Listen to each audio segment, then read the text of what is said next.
अब आते हैं एफआईज और डीआईएस के आंकड़ों पर। तो कैश मार्केट में एफआईआईज ने बिकवाली की, 964 करोड़ की बिकवाली हुई है। डीआईआईज ने 1352 करोड़ की खरीदारी की। इंडेक्स फ्यूचर की बात करें तो 364 करोड़ की खरीदारी का आंकड़ा है। वहीं इंडेक्स ऑप्शन में 22,000 करोड़ की बिकवाली का आंकड़ा नजर आ रहा है।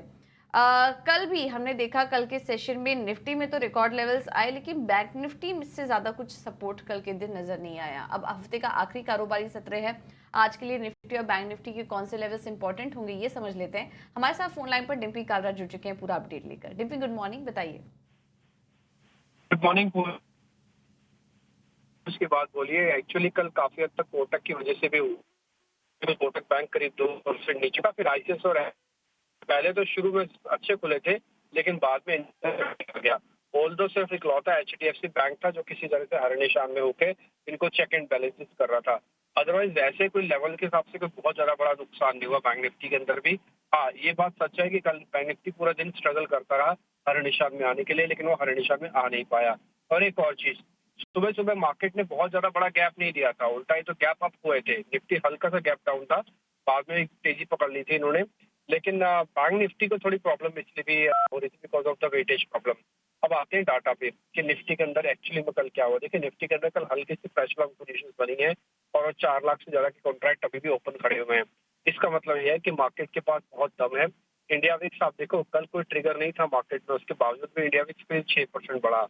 तो मार्केट के अंदर क्या हो रहा है, वॉलिडिटी अपने चरम पे जा रही है धीरे धीरे, जैसे इलेक्शन के अंदर आप सीरीज की तरफ और बढ़ते जा रहे हैं। और सीरीज के जो स्टार्टिंग है अभी तो आप देखो 13.5 के ऊपर का विक्स आ गया। अब तो 13.5 का विक्स आने का मतलब होता है कि आप 1% नॉर्मल से ज्यादा वॉलिडिटी को झेल रहे हो इस समय।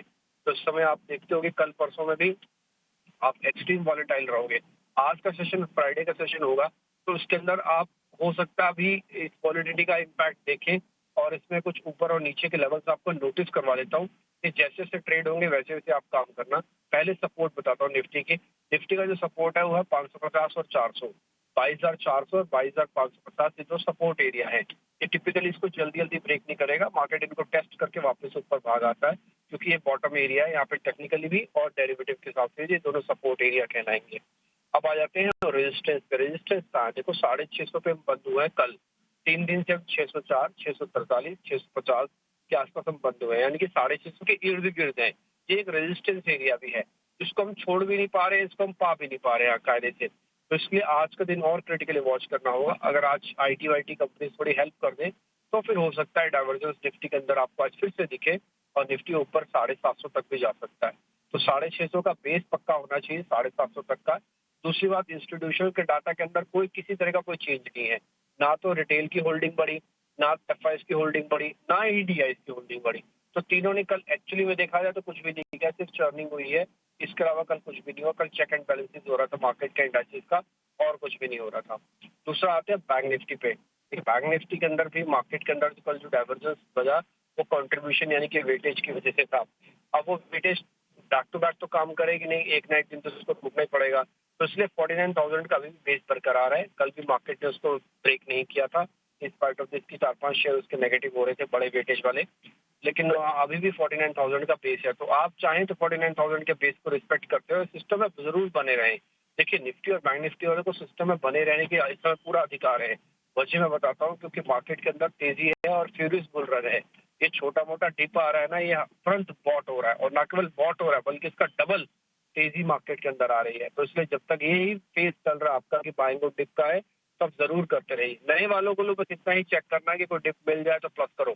जैसे कल बैंक निफ्टी में मिला, करीब 200 पॉइंट डिप मिल गया, तो आपको पता है कि मैं 49,300 पे ले रहा हूँ, 49,000 मेरा स्टॉप लॉस है।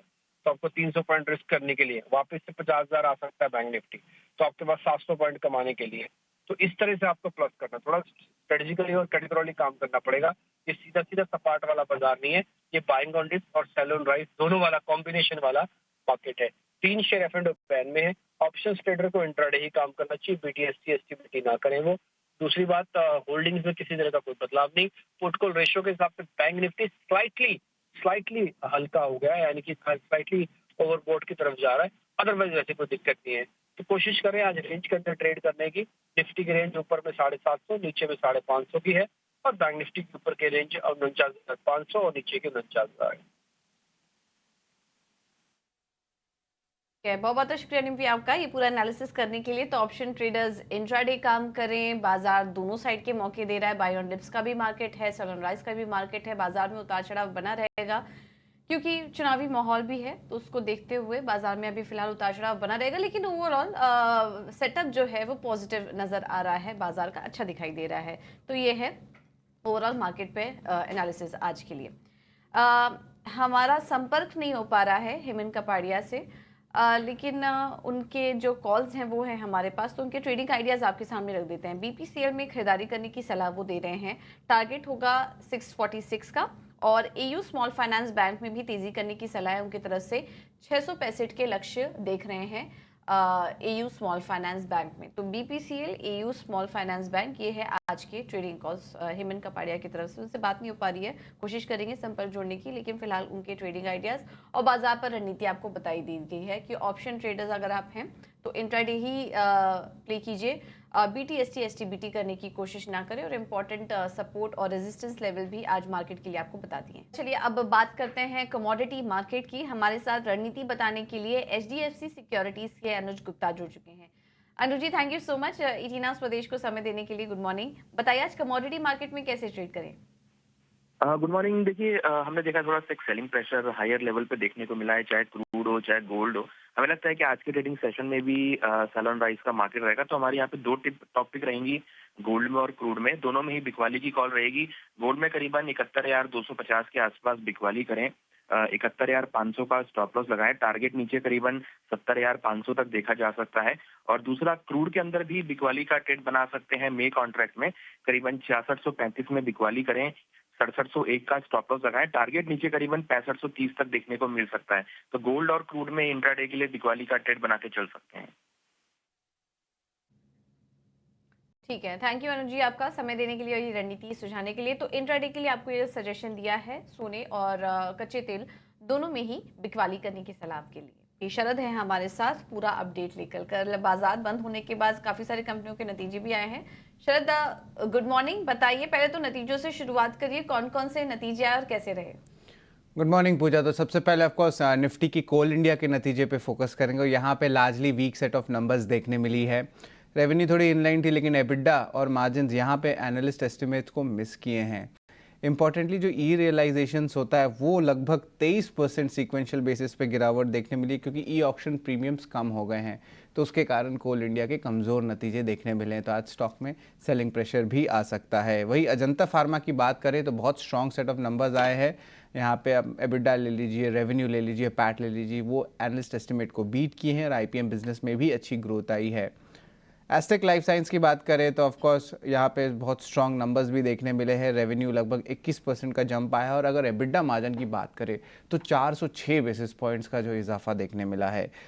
वोल्टैप ट्रांसफार्मर्स, ऑलरेडी जो ये थीम हमने देख रही है पावर सेगमेंट में ट्रांसफार्मर्स को लेके, यहाँ पे भी देखें नंबर्स बहुत स्ट्रॉन्ग आए हैं। रेवेन्यू 17% बढ़ा, और नेट प्रॉफिट में भी 22% का उछाल हुआ है। डिविडेंड भी लगभग 90 रुपये प्रति शेयर का अनाउंसमेंट आया है। सीएट की बात करें तो कमज़ोर नतीजे देखने मिले हैं, अनुमान से कम आए हैं नतीजे। ओवरऑल एबिडा में सिर्फ 6% का ही जंप आया है, और रेवेन्यू ऑलमोस्ट सपाट रहा है 4% का ग्रोथ के साथ। और आखिर में पीएनजी हेल्थ, देर रात कल इनके नंबर्स आए थे, ये लार्जली सारे पैरामीटर्स में वीक सेट ऑफ नंबर्स देखने मिले हैं। तो यहाँ पे मोरलेस कहेंगे मिले जुले नतीजे जो है हमें देखने मिल रही है वायदे बाजार और कैश मार्केट में।